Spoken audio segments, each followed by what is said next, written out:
everyone. Welcome to the Mentors Who Made Us. I'm joined today by a very special guest. A moderately special guest. Moderately interesting guest. Semi-interesting guest. Yeah. Finn, welcome to the show. Thank you for coming on today. How are you? Fantastic. Thank you for having me. Good to talk to you. Good to talk with you as well. So this show is, of course, about the mentors who made you who you are today. However, I like to start off with a couple warm-up questions just to get to know you and your background a little bit. Just tell me a little bit about your career journey. So from making zines to running Punk Rock MBA in the URM Academy. Well, I'll try to keep it short because there's been a lot of twists and turns. We love them. Yeah, the very first job I ever had was working in a movie theater when I was like 15 or however old like the youngest you can be to work is. And I worked like 6 days a week, I think, all through high school and stuff. But my actual, career, basically the last 25 years or so, has been spent doing some variation on product design and marketing. So I started out kind of in the agency world. I talked my way into an agency that did some stuff for like Nike, Red Bull, Nintendo's, people like that. And I did not very good work for them. I was definitely not qualified for it. But you got to get your foot in the door somehow or another. So I did. And then once you have some sort of, names on your resume, then things get easier. So then I just sort of parlayed that from one thing to the next. I worked at another agency in Cincinnati called Kaleidoscope, where I primarily worked, this is like industrial design and engineering, where I primarily worked on stuff for Procter & Gamble, like Febreze, Swiffer, Tide, Bounce, like all these like big, giant consumer products brands, which ended up being much more interesting work than I thought it would be, because P&G is a brilliant company with a lot of really, really, really intelligent people. So that was really cool. After that, I worked for Abercrombie & Fitch doing design and marketing first. I was designing girls' T-shirts for Hollister at sort of the time where, Hollister was like, the coolest brand in the world, which was interesting. And then I moved to a marketing role where I spent a lot of time working with factories like in Asia. Like I spent a lot of time in like China, Korea, Indonesia, which was also cool, really hard, but cool. After that, I moved back to Seattle and I got a job at a company called Creative Live, which is like an online education company for creative people, primarily photographers, but also like musicians and, entrepreneurs and all kinds of people. As far as I know, we were the first company to do like live streaming education at any sort of scale. And so I worked for I worked on the CEO's content team there, sort of towards the ends of things. We were kind of early to the founder brand sort of thing that everybody does now, but we were doing that, 2013 to 2017, which is pretty early. After that, I started the YouTube channel that a lot of people know me for, which as of now, between my two channels, has, I think, 130 million views and like 760,000 subscribers, which is crazy, way bigger than I thought it was ever going to be. And then I'm also a partner in a company called URM Academy that does online education for music producers. So there's the laundry list. I hope that wasn't too boring. No, that's actually super helpful. So I met you when you were working at Creative Live, and I remember thinking specifically, I'm like, you have the coolest job I've ever heard of anybody doing, like in my life at that point. And it's been so fun to kind of watch your journey just from there, just continue to grow and inspire. But I love that your first job was at a movie theater. And I also was that kid that worked all through high school. And so I always like put respect on the kids that had to do the double life of working and going to school. Were you the first in your family to go to college? Like first gen student? No, both my parents did. Got it. So my dad, he was in the Navy, and then he got a degree in criminal justice. And unlike everyone else that gets a degree in criminal justice, he was actually a corrections officer for 25 years. Actually used the degree. Love it. Yes. Yep. And then my stepmom, his wife, was also, she wasn't a CO, but she worked at I forget what she did, but she worked at the prison across the street, the one for sex offenders. So interesting job for a woman to have. Right. She worked there for 20 years or whatever. My mom went to Evergreen, I think. She got some weirdo, like me. Weirdo art degree that she never used. Underwater basket weaving. Yeah. But yeah, they both went to college. That's amazing. And so I was going to ask, because you actually went to school in Ohio. How did you know Like, how did you get to this is where I want to go to college? Yeah, so I went to the University of Cincinnati, which at the time, and I think still does have like the number one design program for any public school in the U.S. So it's That's called amazing. DAP, DAAP, Design, Art, Architecture, and Planning, and it's like legitimately an amazing, fantastic program. And so I knew somebody. It's sort of like people in the Midwest know about it, but people out here don't. Mm-hmm. I lived in Ohio. I had a friend who went there, and so I was sort of aware of the program. And when it was time for me I finally decided I needed to go back to college because I wanted to stop playing life on hard mode. And I thought well, it's just a piece of paper. I don't need it. Well, Right. turns out Turns maybe I didn't out. actually know everything. So I finally admitted defeat and went back to college. And so I knew that UC was like a great program because of that. So I went to school for design for 3 years and got an amazing design education out of that. And then ended up switching majors and getting a degree in marketing and management ultimately because I sort of realized that was like a better place for me. But I feel like I kind of got both because I did get 3 years of design education that made me way, way, way better. Right. And then it took me 5 years, but then I did 2 years in marketing management. I feel like I got 2 degrees out of it. Right, basically. So you were actually in Ohio before you even considered going back to college. For some reason in my head you like I Ohio moved was the around a bunch. destination. It doesn't matter the order, right? I lived in a few different states, blah, blah, blah, blah. But you did have a friend that inspired you to go. Did you have like a friend who was in the program that Yeah. inspired you to go back? Tell me a little bit about them. How did they plant that seed for you? Well, I don't think he inspired me. I mean, kind of, sort of, but well, I mean, I saw what he was doing in that program, and I was like, man, that's cool. Like, and he was like, I would say, in a lot of ways, a better designer than me. Certainly more sophisticated designer than I was. That's for sure. And so I could sort of see like there might have been some flashy things maybe I was better at, but he was certainly a more sophisticated designer than I was. And sort of I could sort of see the weaknesses in my skill set, versus his. And also they have like what they call the co-op program. So your last year there as a designer, which I didn't do, but everyone else does. Like the last 3 years of the program, you alternate. No, I did do it. That's right. I did it for a year. So you alternate between working somewhere and getting paid for a quarter and then school for a quarter. And so they have like a network of jobs, like people go to like London or whatever for it, which is amazing. So by the time you end up graduating, you have 2 full years of work experience at like top-notch agencies and companies. Which is like so key for design work, I feel like Yeah. specifically too. So now it's making sense as to why it's a top program that Yep. you And got it's into. really hard to get into also. But at that point you had already been making like zines and like you've been doing design work informally. Tell me a little bit about that journey.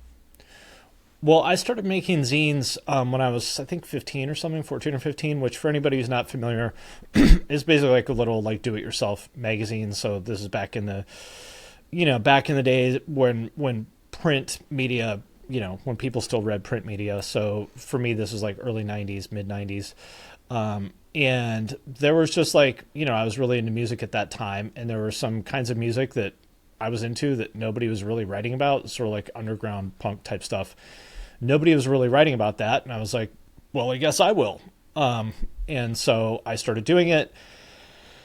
And I like in hindsight, it's actually like kind of amazing that I did this because it's hard. Like if you asked me to do this now, I'd be like, no, thank you. I sold a couple thousand of these by the time I was out of high school through the mail, just Wow. because there's a network of other zines that would, you could advertise and trade and blah, blah, blah. And so I just sort of do the same thing that I do now, which is like, where is the audience's attention? How do I put myself there? And how do I make people give a shit about the thing that I'm doing? So I just sort of understood that system and I plugged myself into it. And so when I was 16 years old, I'd come home from high school and there'd be whatever, like 5 people from like all over the US and maybe like Finland or something had sent me cash in the mail for the zine. And then I would, on the weekend, go off to the post office and send these things off to Finland and Kentucky and whatever. And I guess, I didn't know what the word entrepreneur was at the time because Right. like that wasn't like people didn't use that word back then, but that's what I was. Right. Where do you feel like that, like who planted that seed for you? Like, did you have any like role models or people who were encouraging you to do that, or did you just like genuinely were motivated by the fact that like I want to do this? Totally like self-motivated. Nobody in my family knows anything about business or money or any of that. Again, like my dad, corrections officer, my mom sort of never really had like a real career necessarily. Her last job was she was like a certified master gardener, so she worked at a plant nursery, and if Okay. someone wanted to know how come their daffodils are dying, then she would tell them. And respect to both of them, but like they didn't Right. know anything about business or money. Or my dad especially taught both of them taught me a lot of things, but none of them knew anything about money or business. And I think they were supportive, but like it wasn't like they.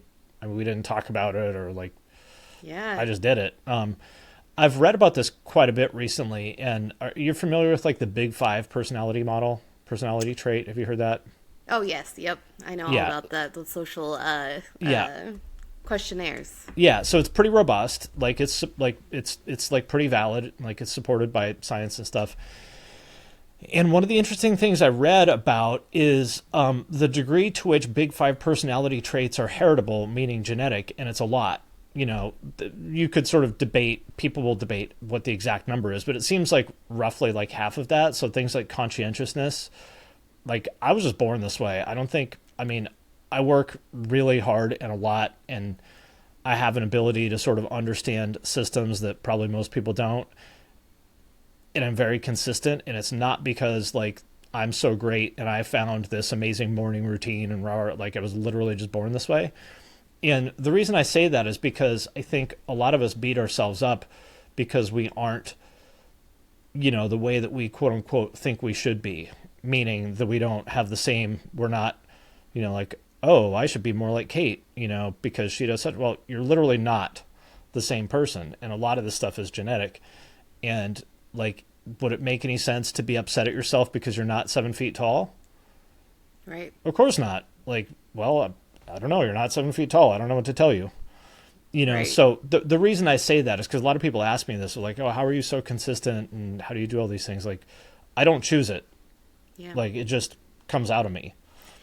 Which is And something I'm I and I'm think a I complete appreciate idiot about in you. plenty of other ways. So, Which God does like not all of give us with both are. hands. Yeah, God does not give with both hands. So appreciate what you have and don't worry so much about the things that you don't. But that's what you're like, I've always appreciated about your content specifically is that you've always been very much like find that thing, the thing that you're good at, the thing that you know, and that like focus on that Yeah. versus like trying to be X, Y, and Z. And like even like with my husband Brandon, who like that's how I met you. You two were friends. He is someone where like he was like I thought for sure he was gonna go like the music route because he was so like in that Right. scene and very passionate about it. And then turned out like video production was actually like his secret like thing that he was embarrassed to talk about because like no one else like was doing video in his life and he was Mm-hmm. just like he's like I can't go be a director, I can't do that, that's like too much. But Why not? then like that's kind of basically Listen, what happened where it's like oh well if you're anybody, good at it do it. yes, anybody can do whatever the fuck they want. Yep. Anybody can do anything. Obviously, there are some boundaries there. Like I'm never going to be an NBA player, but like basically anybody can do anything. But you could work for the NBA if you wanted Yeah, to. exactly. Like, Yes, I could. Yes, I could be professionally involved with basketball in some capacity. Maybe not a player, but there's something I could do. I am curious, like, as you've like navigated like your college journey, did you have like any like professors or anybody who like you like confided in or regularly kind of like had that like not like that formal mentorship, but kind of that informal mentorship thinking back? Yeah, lots. One of the things I did, which seems obvious to me, but like I took advantage of office hours, which Nice. so I had like an econ teacher who I thought was cool, and or no, sorry, history teacher who I thought was cool, and his office hours were whatever 1:30 p.m. on Tuesdays, and I don't remember what we were learning about, but it was something interesting about like industrialization or something like that, and I showed up and I was like, is it cool if I like ask, can I just show up here and like ask you about the class? And he was like, yeah, most people just come to argue about their grade. If you actually Right. want to talk about class, that's great. His dream world is happening in that moment. Yeah, yeah. And I figured, I was like, well, I'm paying a lot of money to be here, so I want to get the most I possibly can. And so I would, go to all the study groups, and I went to the library all the time and read all these academic journals that I knew I would never have access to again. And but one of those things was office hours, which I took advantage of a lot with as many professors as I could. And there were a handful, one of which was the dean. So where I graduated was from the College of Business.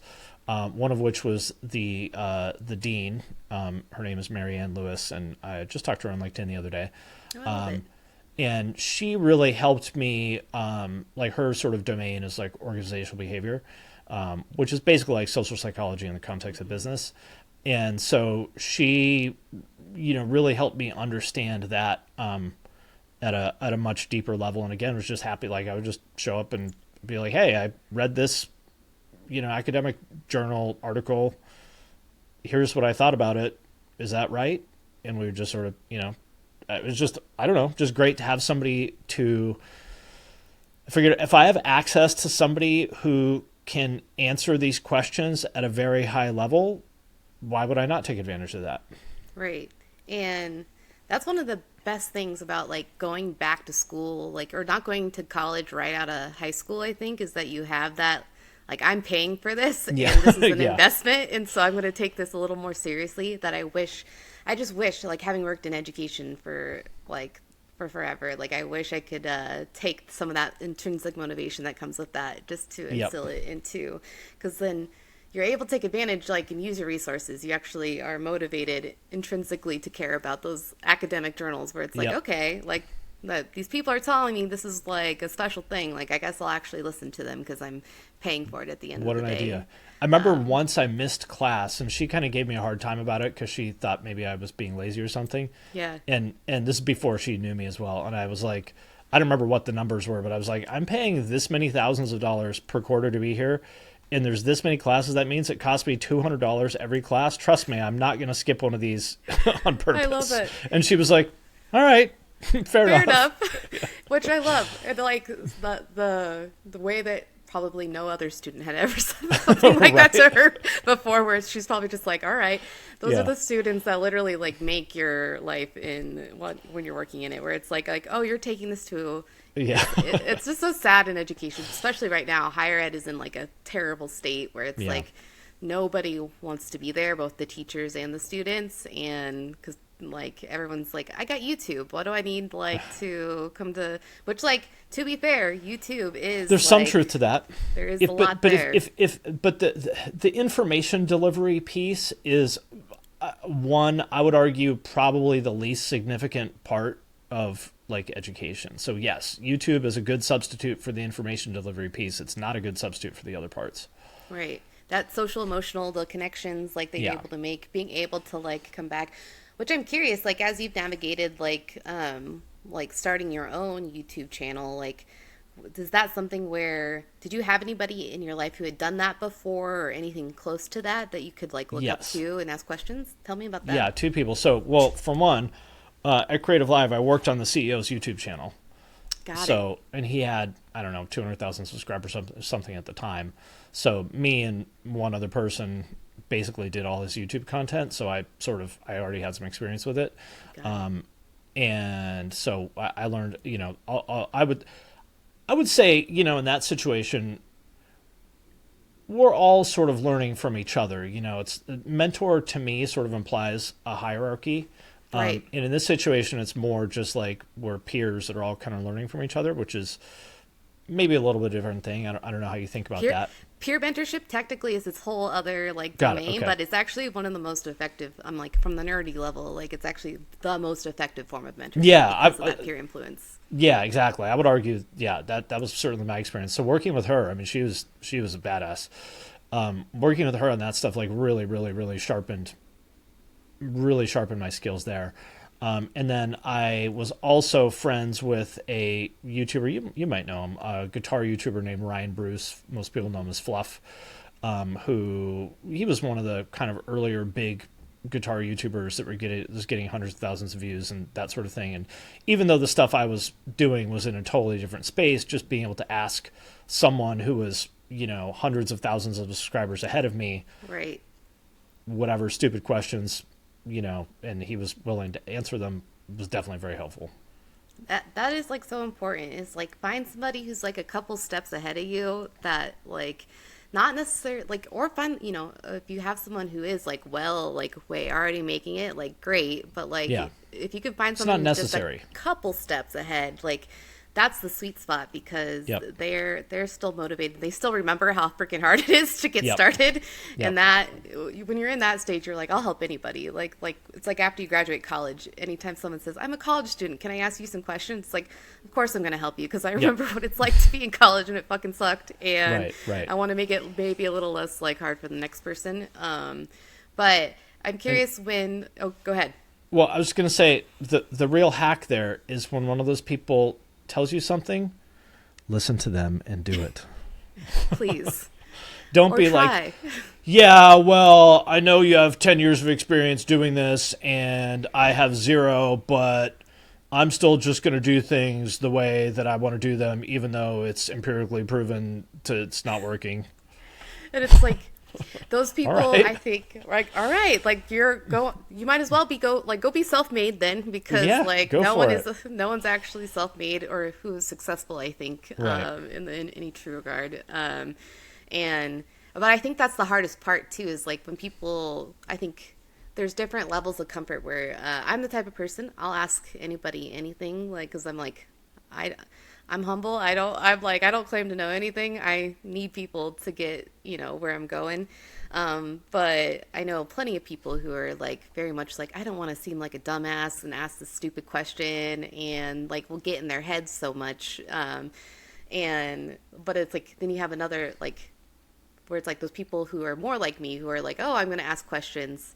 Like, I think sometimes it's hard to realize like, oh, I'm taking up this person's time and space and like energy, and like they don't realize like what they're taking from Yes. that, and like Yes. how like why are you asking if you don't want to actually go and listen like in the first place, like, and Yes. that I think is always a little disappointing when it's like, are you asking because you just want to know what my answer would be, or do you actually want to genuinely like Do like you want me to use just this? validate what you already think? Because if Right. so, just yeah, you don't need me. Just make an AI of my voice telling you whatever you want to hear. There you go. You could do that now. Yeah. Which, like, watch out. I don't know what that will mean for the future of mentorship, but, Yeah. like, Well, honestly. on that note, I think I don't have that gear at all, and I don't know if you've seen any of my content, but like the last couple of years, like I'm pretty sure I'm autistic. I've talked to my psychiatrist about this, and like he was like, well, we could evaluate you if you want, but it's expensive and it takes a long time and it's not going to change anything for you, so I didn't go that far. So Right. but I'm like pretty sure I'm autistic, and so one of the good things about that is that a lot of autistic people basically don't care about a lot of the sort of social conventions. If you watch Naruto, it's like genjutsu of that level doesn't work on me. I love it. So I don't have I don't care. I'm happy to ask a stupid question. Right.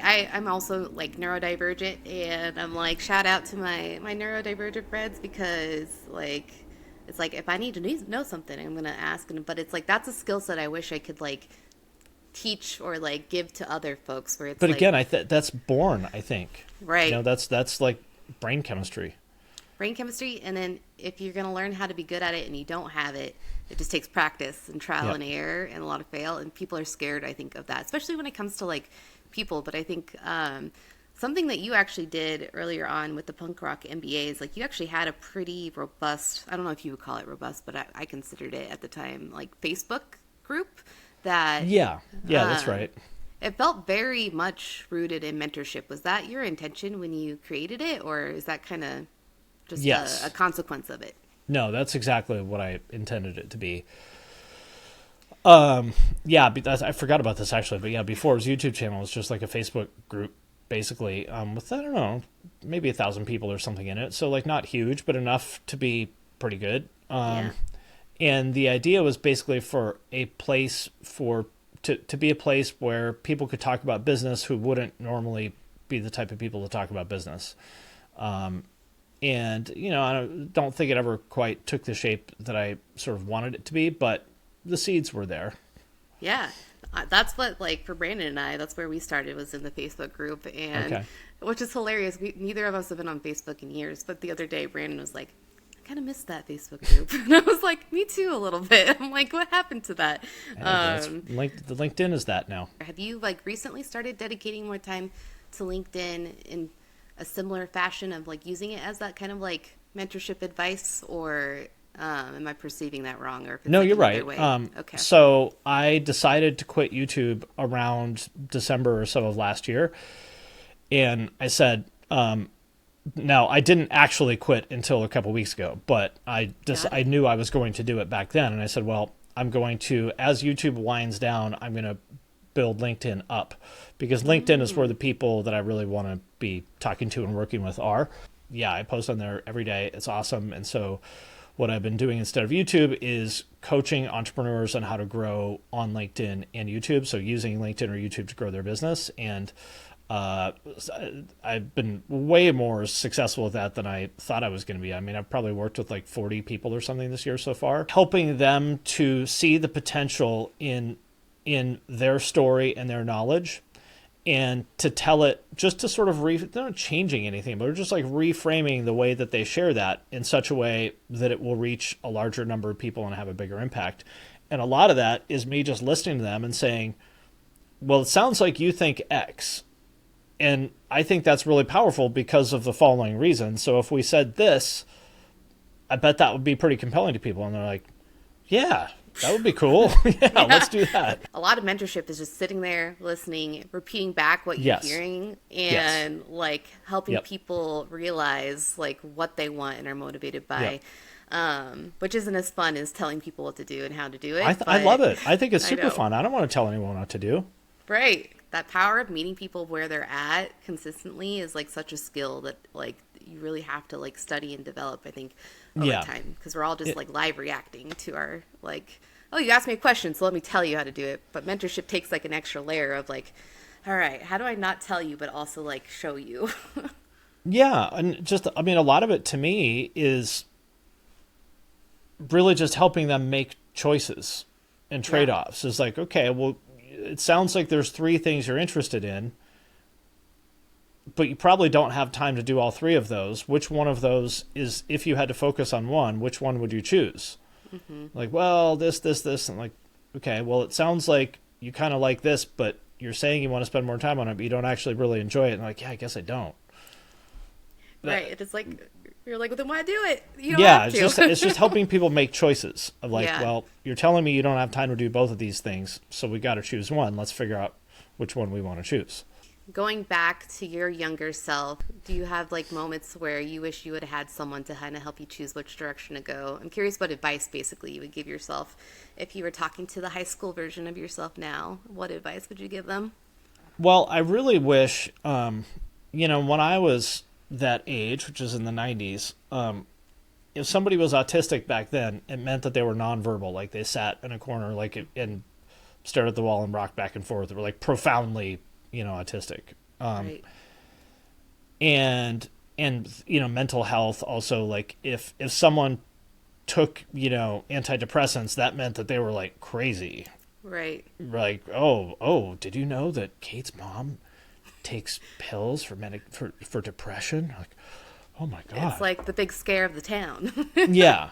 And I always thought I was weird or an asshole or something like that. And I mean, I'm not normal, that's for sure. But I wish I just sort of understood.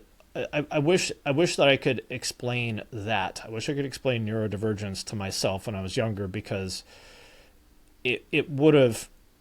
There were just so many things in life that were so fucking hard for me that probably would have been hard no matter what. But if I would have understood that there was like a framework for this, of understanding what's happening and why, that would have helped a lot. So that's the main thing I would have, like, that would have been helpful to understand, because again, I didn't think about this until a couple years ago. What made me sort of look into it, I've had the same psychiatrist for like 10 years or something. And I was just looking at Reddit one night and I just randomly saw some like page, like autistic memes or something like that. And just got recommended to me. And it said something about like walking on your, like the balls of your feet. And I was like, I do that.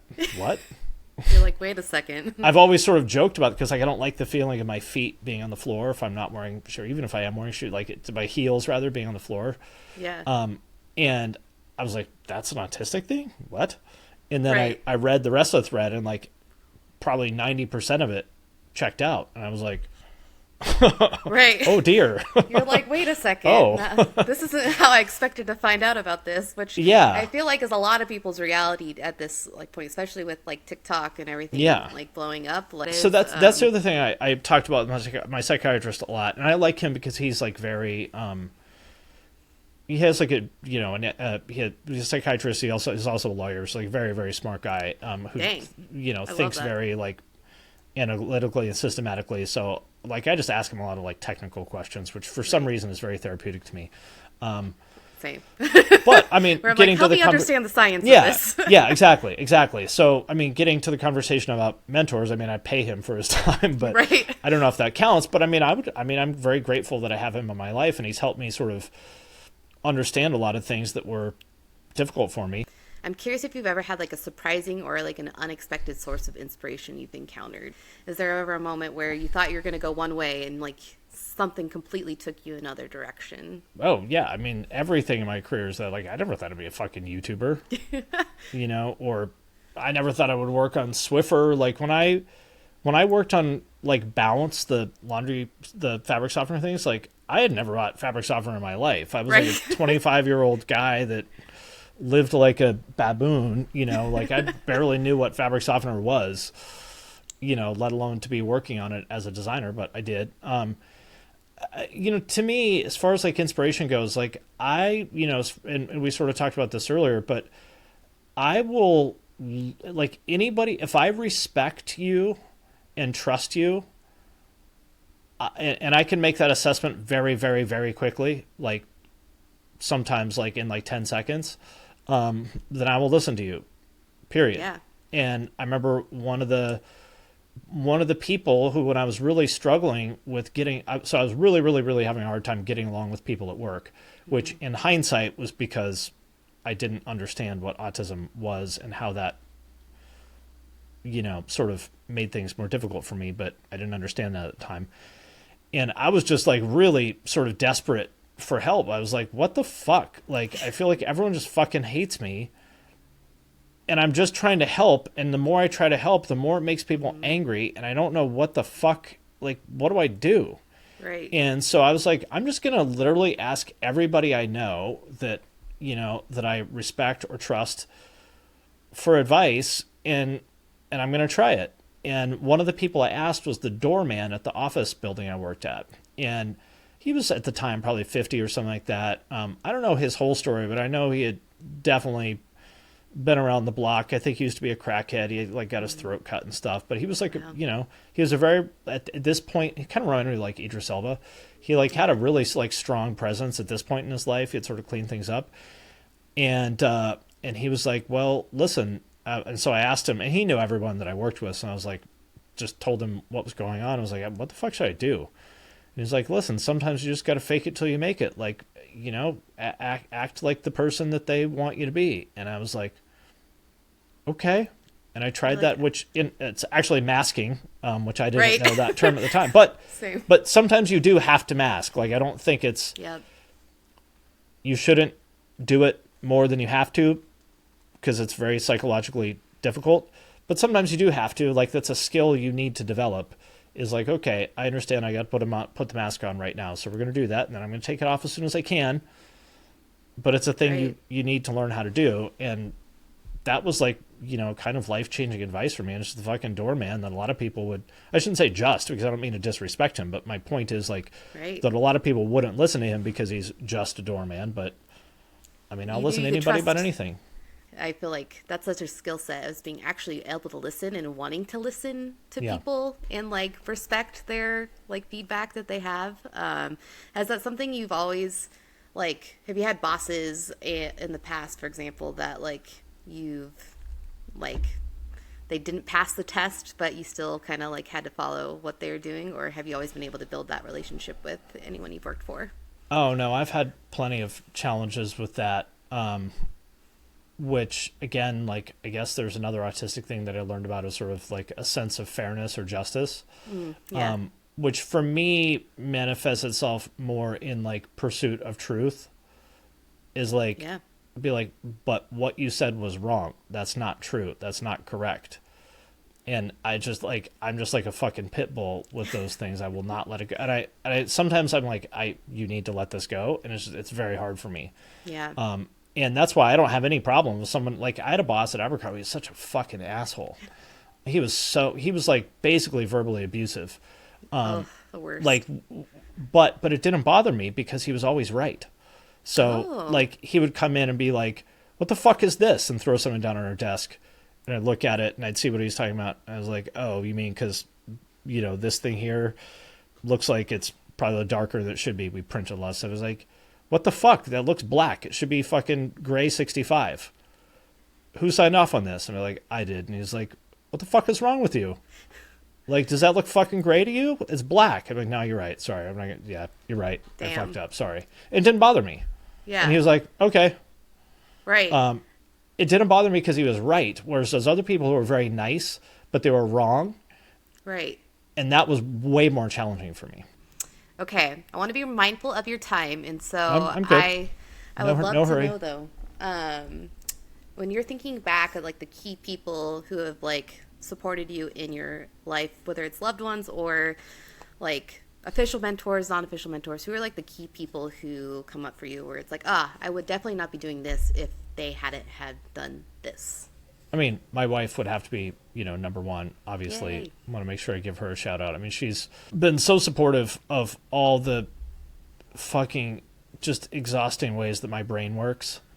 And like genuinely, it means the world to me because I know that it's not fucking easy to interact with my brain, I'm a weird person and my brain does not work the way that, really normal people's brains work. And she's never, ever, ever sort of been anything other than supportive of me. She's never been like never lost her temper. I mean, unless I was like rude to her or something, which is fine, but like she's never been anything but supportive. And I like, that's like such a rare thing. And I really appreciate it. And just for her to just not get upset with me is really all like, that just means everything to me. I don't know if that makes any sense, but Oh, for yeah. anybody who's neurodivergent, it's just like, oh, you're not getting angry all the time, Right. the time. Okay. I mean, there's been so many people who have supported me in lots of different ways. And, I mean, I couldn't even begin to list all of them. Just like, I mean, like almost everybody, that I know in some way or another. There's so many people. I mean, I would have to be like one of these exhausting Emmy Oscar speeches that goes on I love forever, Actually, that's what this podcast is. I'm going to rebrand. I'm like, what is your endless Oscar speech? That's I mean, what I want to know. the thing that's interesting to me is like there's so many people that just did something once that took them 30 seconds or something that was like, might have like changed my life, Mm-hmm. And they probably don't even remember it, which is awesome. And we probably all do that for other people too. So the point I would like to Definitely. make is just, to try to do a lot of those little things. Like if you have the chance to do something for someone, just say yes to something instead of no, that is only going to take you 30 seconds. Why not? Because you never know. Right. It could be one of those moments that in 20 years, this person's going to look back and be like, well, the reason I'm here now is because this fucking random stranger at the ice cream store Right. told me yes instead of no. I mean, that's how my story worked. I worked at a farmer's market, and I had one person who just every week came and bought cheese for me and kept asking me questions about myself. And, like, was genuinely curious of me and was like, okay, so you going to college? I'm like, I don't know anything about college. Like, my parents haven't been to college. I'm like, okay, Yeah. well, like, let me introduce you to this person. And like, just Uh-huh.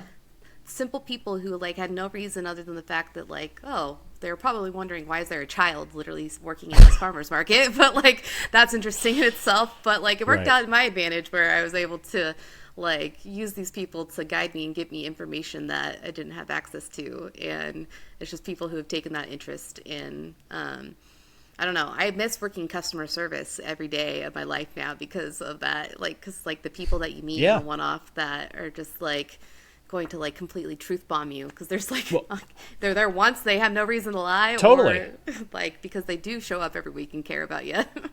I'll tell you one person that really did a lot for me, and again, it wasn't like it was very little effort on his part. My cousin Jay, who, I mean, my family, a lot of, fucked up dysfunctional stuff, probably similar to yours. I think I have like 4 uncles that went to prison, and my stepdad went to prison, and my stepsister died of an OD, and blah, blah, blah. My other uncle killed himself, rah, rah, rah, rah, all that kind of shit. So the cousin that I'm talking about had probably like the craziest sort of upbringing of all of us. Like his dad was friends with like Timothy Leary and smuggled drugs to him in prison and all some weird shit. I don't even know all of it. And his dad got murdered by his stepmom. If that sort of tells you the level, and like you go look, it's like it was in Tacoma. You can look it up in the paper. Yeah. And yet somehow he became like the most sort of stable, successful, normal person out of all of us. He was like an investment banker, basically. Wow. Still is, but very smart, like super nice guy. And I didn't really know him very much when I was a kid. He's like 8 years older than me, I think. I didn't really know him very well, but I stayed with them. They used to live in Manhattan Beach in LA. And I stayed with them when I was like 25 or something because I was in LA and I didn't really know them that well. I'm just like, oh, you can stay with us. And they have like a nice house in Manhattan Beach. So I'm like, okay. Right. And his wife is brilliant. Like she has a JD and a PhD in biology. Ooh, I She love did her. drug acquisition for Amgen for a long time. So Wow. very, very smart, accomplished people. And I guess he just sort of could tell that I didn't know anything about like business or money or anything like that. And he just sort of told me a few simple things that just sort of totally changed my mind. So I mentioned changing from design to marketing, and that was because of a conversation I had with them. Like at the time I wanted to do like motion graphics. This is like the mid 2000s. Wow. Yeah.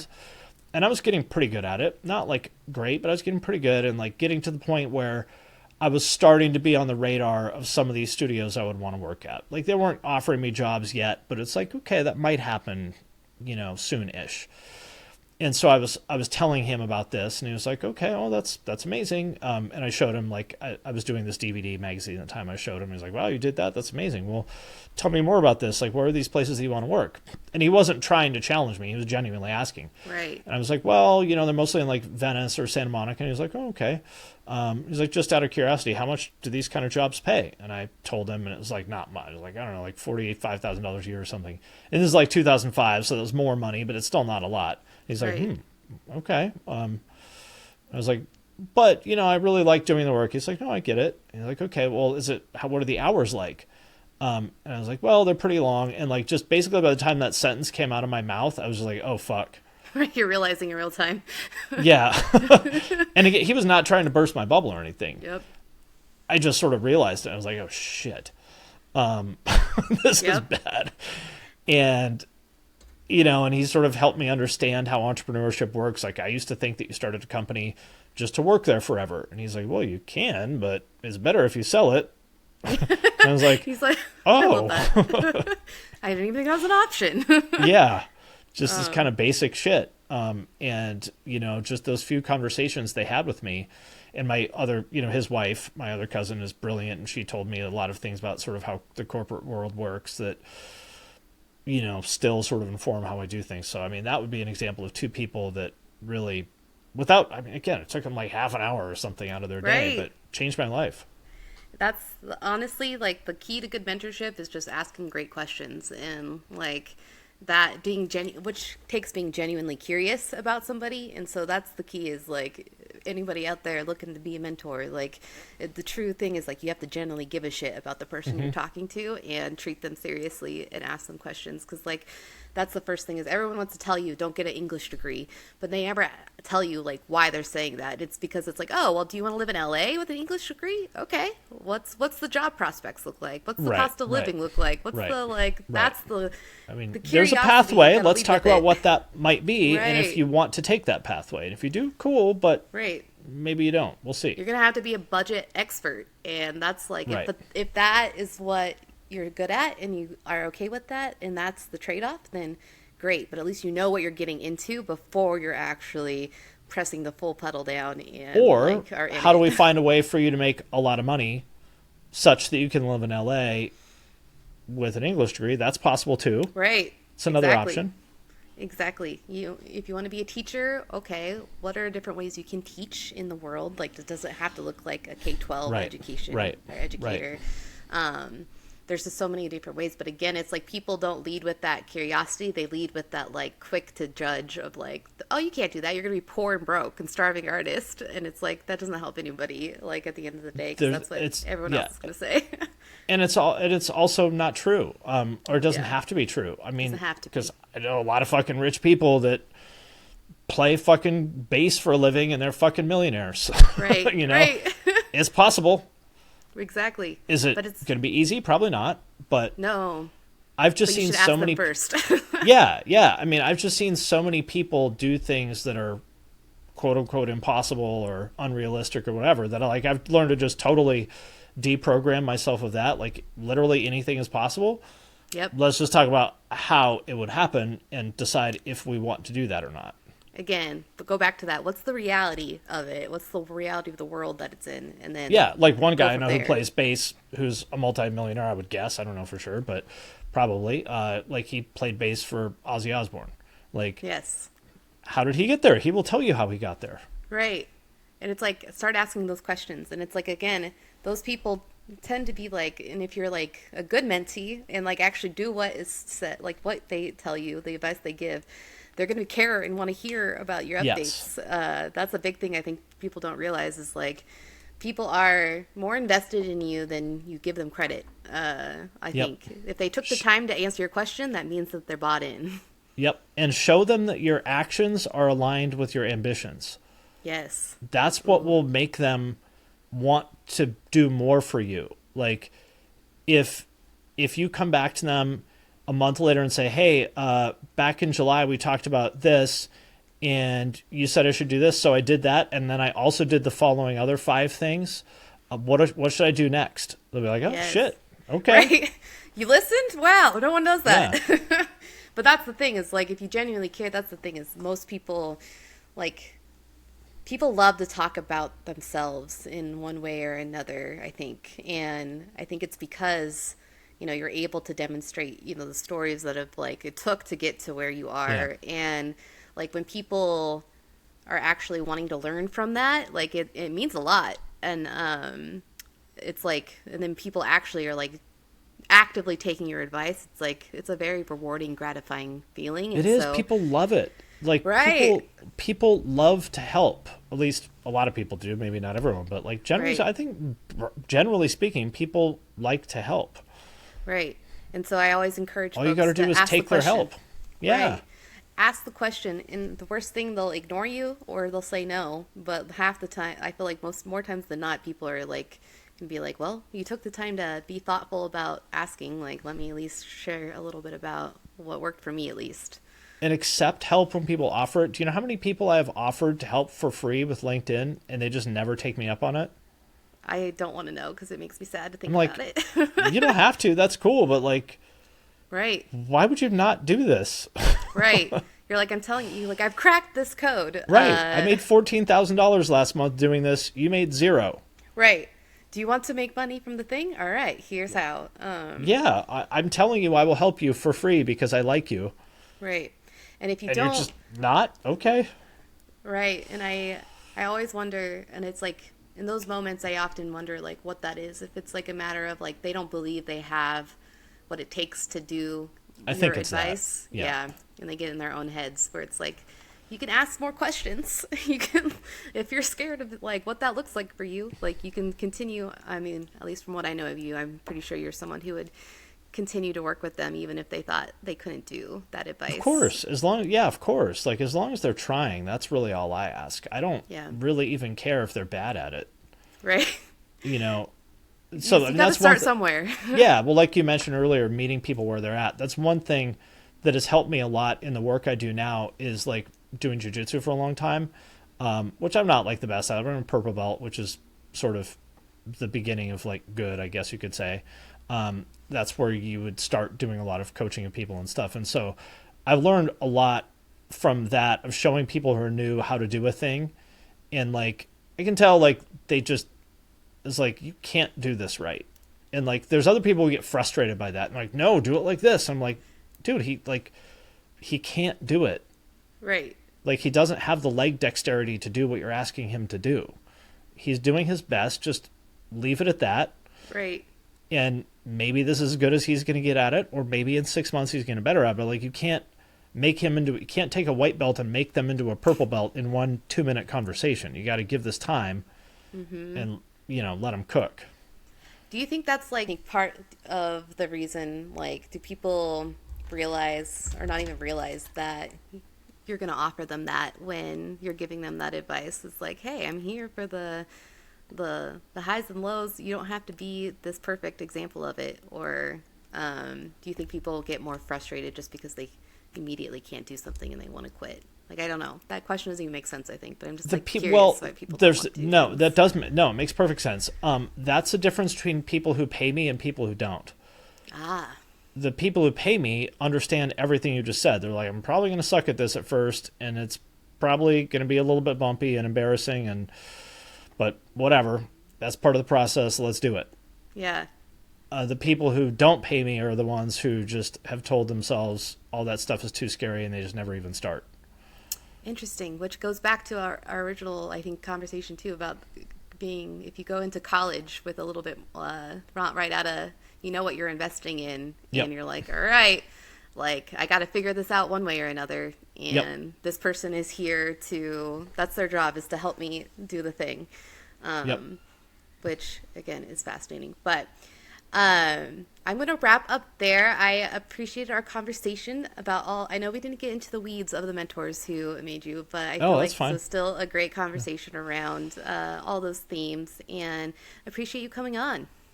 Yeah, anytime. Thanks for having me.